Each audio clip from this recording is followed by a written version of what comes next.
আসসালামু আলাইকুম দর্শক, আজকে আপনাদের সামনে আমি হাজির হয়ে গেলাম পারফেক্ট চাউলের আটার রুটি নিয়ে।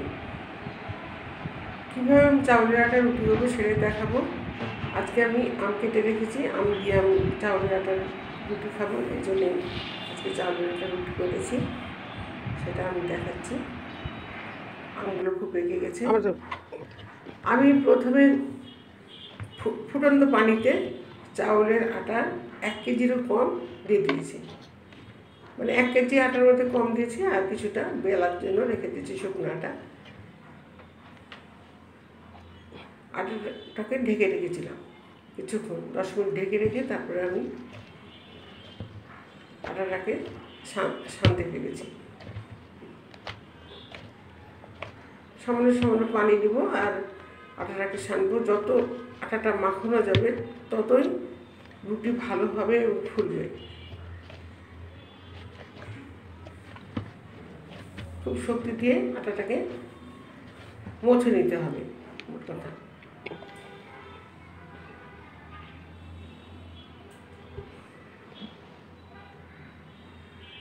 তেল দিলাম, একবার প্রথমে তেল দিয়েছি, এখন আবার একটু সাদা তেল দিলাম, হাতেও একটু মাখিয়ে নিলাম। ভালো করে আটাটাকে মেখে নেব এবং নরম করে আটাটাকে মাখবো, একবার নরম। একটু শক্তি দিয়ে আটাটাকে মাখতে হবে। তাহলে আটাটা তো সহজে নরম হয় না, ওই জন্য শক্তি দিয়ে আটাটাকে নরম করে নিতে হবে। আমি একটা লেচি দিয়ে রুটি বানাচ্ছি, দেখে নিন কত সুন্দর হয়েছে রুটিটা, একটু ফাটেনি, কিচ্ছু হয়নি।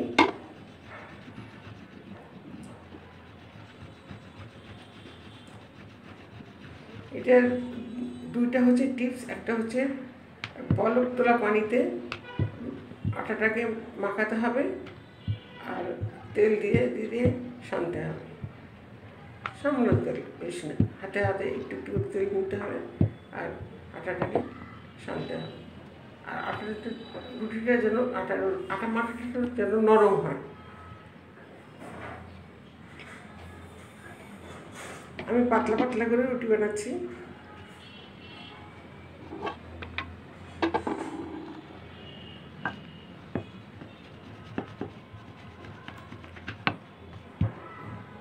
আজকে রুটি আমার আম দিয়ে খাওয়া। আপনারা চাউলের আটার রুটি মাংস দিয়ে খাবেন,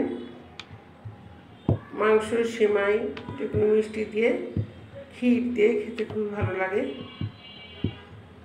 পাকা আম দিয়ে খেতে ভালো লাগে। এই জন্য আমি পাকা আম একটু সিজন অফ হয়ে যাচ্ছে, এই জন্যে আজকে আমি রুটি বানিয়েছি পাকা আম দিয়ে খাওয়ার জন্য। সামনে কোরবানি ঈদ আছে, সামনে কোরবানি ঈদে আপনারা চালের আটা দিয়ে কোরবানির মাংস খাবেন, খুবই মজা লাগবে খেতে।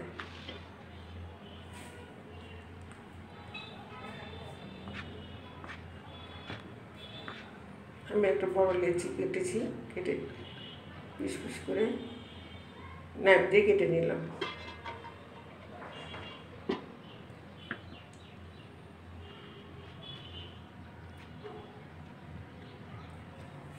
একটা রুটি হয়ে গেছে।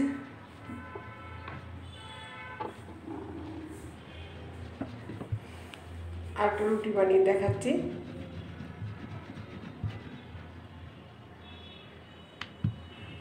আমি কী করে রুটিটা বেলছি সেটা দেখুন। এদিক ওদিক ঘুরিয়ে ঘুরিয়ে রুটিটা বেলছি।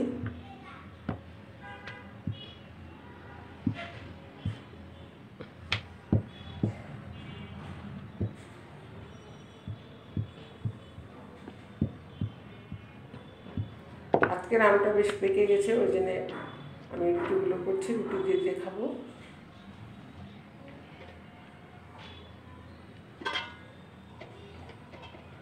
এভাবে আমি সব রুটিগুলো তৈরি করে নেব। চলে গেলাম সেঁকতে। এখন রুটিটাকে সেঁকে নেব। দেখুন আমি কী করে সেঁকছি।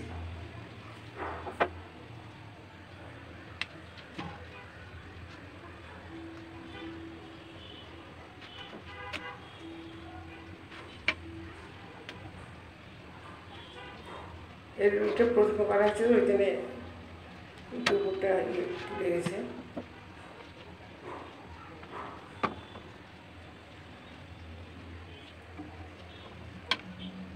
এই জন্য বেশ কয়েকটা রুটি বানিয়ে আপনাদেরকে দেখাবো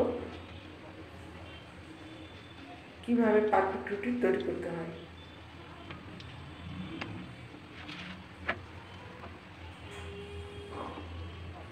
অনেকে লবণ দেয়, কিন্তু আমি লবণ দিইনি, কারণ লবণ দিয়ে আমার রুটি খেতে ভালো লাগে না। আপনারা লবণ দিতে পারেন, একটু লবণ পানির মধ্যে দিয়ে দেবেন, ফুটন্ত পানিতে দিয়ে ময়দা দিয়ে আটা দিয়ে দেবেন, চাউলের আটা।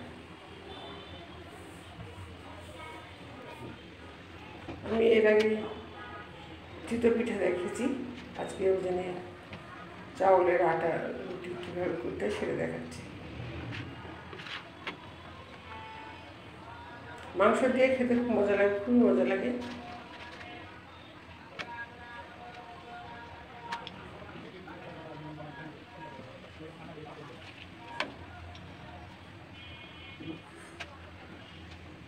আগে তো রুটি করতে পারতাম না, চাউলের আটা রুটি এখন পারি, চেষ্টা করি করে করি শিখে নিয়েছি।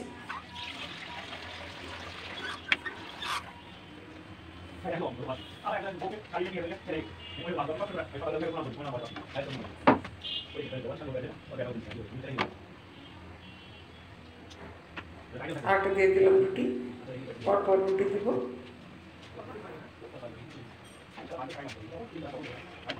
উল্টে দিলাম।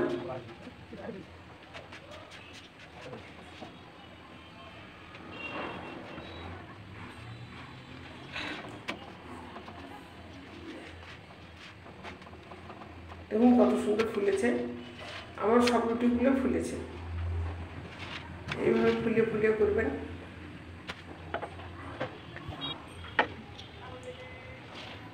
রুটিগুলো হয়ে গেছে সবগুলো। দেখুন কত সুন্দর লাগছে, পরিষ্কার সাদা সাদা রুটি হয়েছে।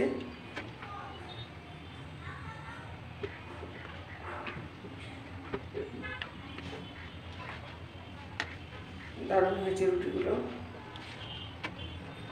পাকা আমের সাথে খুব ভালো লাগবে।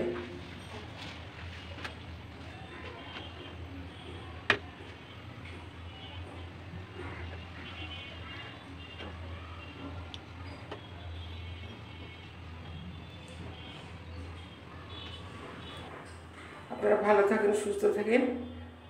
আমার পারফেক্ট রুটি বানিয়ে আপনারা খান। আল্লাহ হাফেজ।